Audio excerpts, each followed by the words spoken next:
สวัสดีครับผมเพชรปุณทองครับหลังจากฝนตกเมื่อวานก็จะมีการลื่นหน่อยๆนะครับเที่ยวแรกของวันนี้ลุงเงยครับ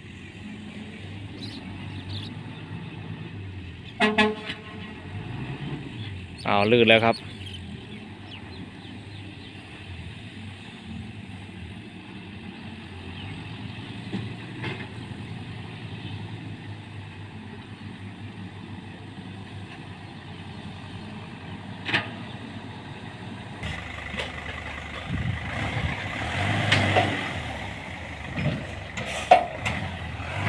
กินหมูอีกแล้วครับเจ้านายักษ์วันนี้กินหมูคนเดียวเลยครับเอาละครับงานเข้าแล้วครับลุงเงยฝนตกใหม่ๆนะครับเมื่อวานตกอย่างแรงเลยมีลื่นแล้วครับ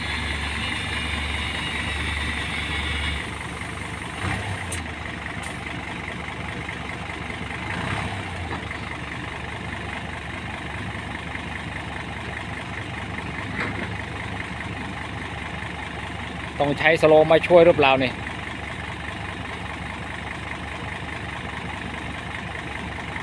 เอาไงครับนี่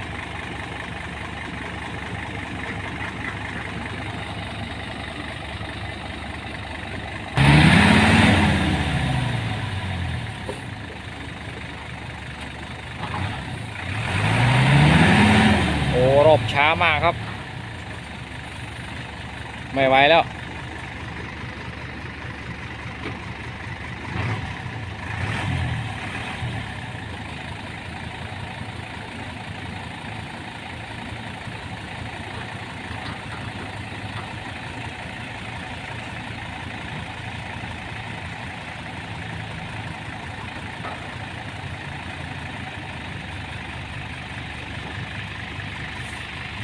ต้องใช้เจ้ายันมากครับ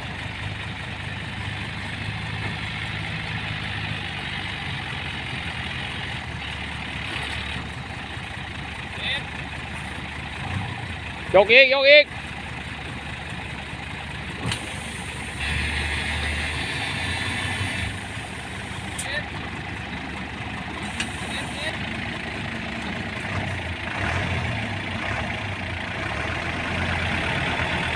ได้ไหมครับสบายครับ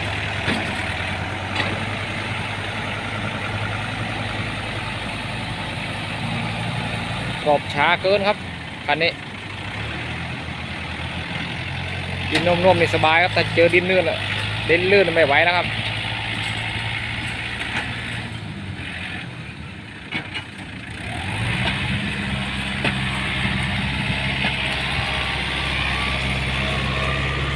ไปดูจะถอยได้ไหม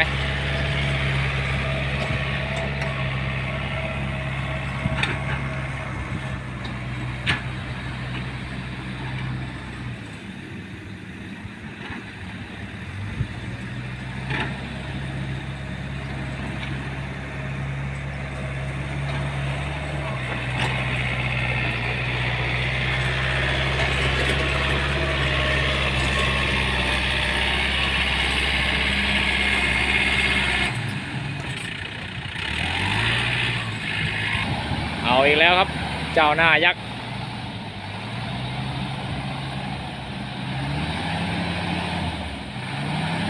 ไม่เหลือ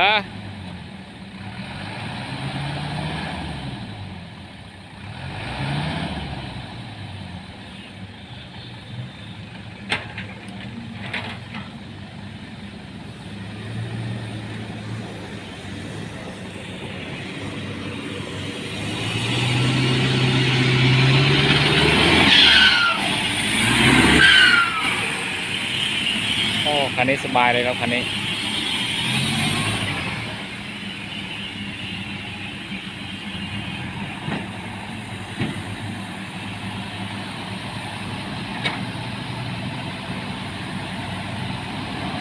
นี่แหละครับช้าเกินครับรอบช้าเกินมันลื่นครับ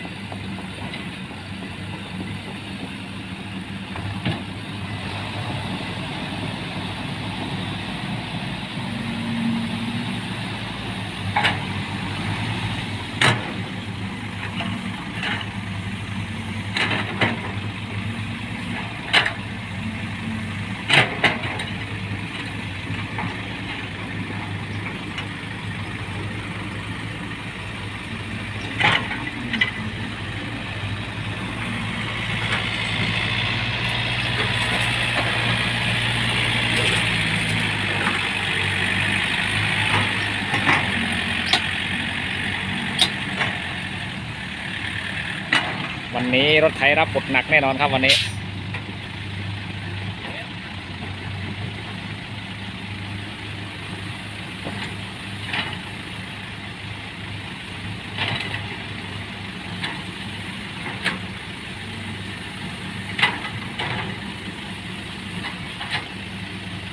วันนี้รถไถกับแมคโครครับรับบทหนักก็น่าจะแค่ช่วงเช้านะครับสายแห้งมันก็ไม่ลื่นแล้ว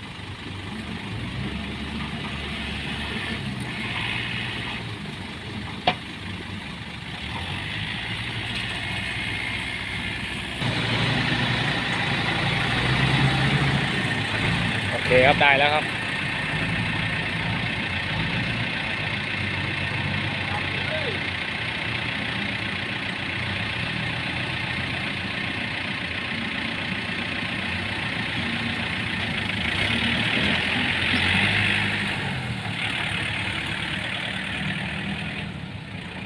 มาดูรถหนักออกตัวจะไหวไหมน่าจะไหวครับมันลื่นแค่รถเบาครับ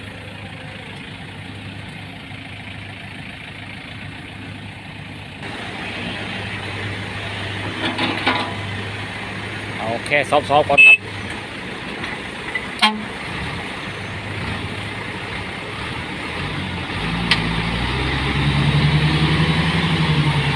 รอบช้านี่ต้องเกียร์2เลยครับ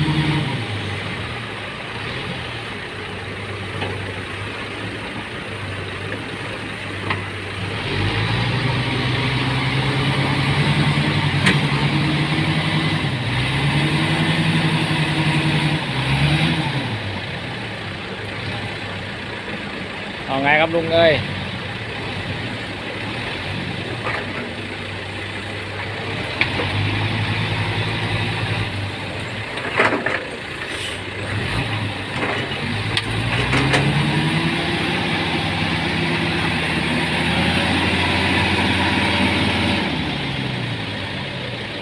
ยังไม่ได้ครับถอยอีกรอบถอย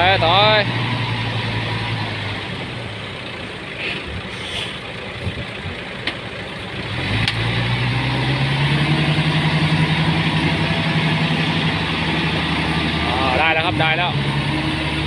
สบายเขาดิ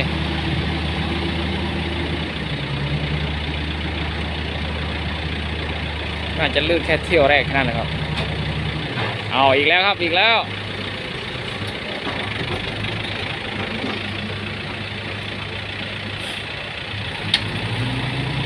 ดังอะไรกลักอยู่ครับเนี่ย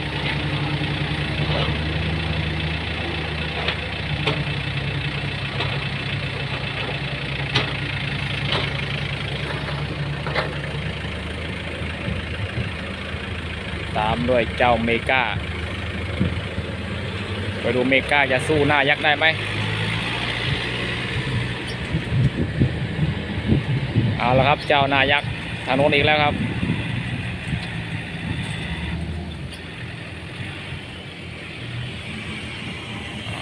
มาดูการถอยของเมกากันหน่อยโอ้ขันได้สบายครับรอบพอดีครับ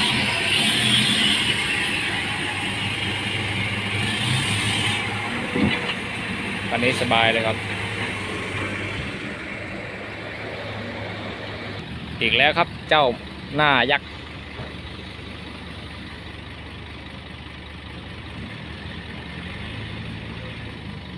เทยนาดู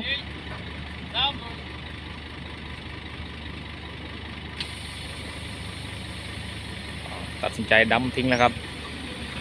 ไม่ไหวแล้ว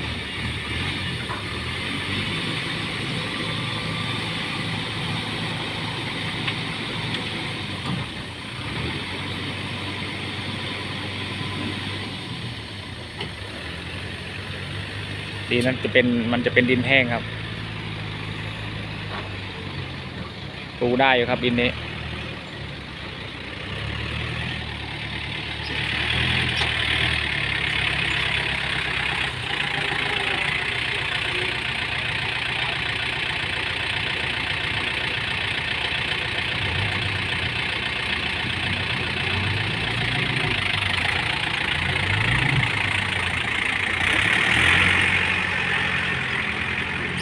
ครับคลิปนี้ขอจบเพียงแค่นี้ก่อนนะครับ ติดตามคลิปต่อไปครับ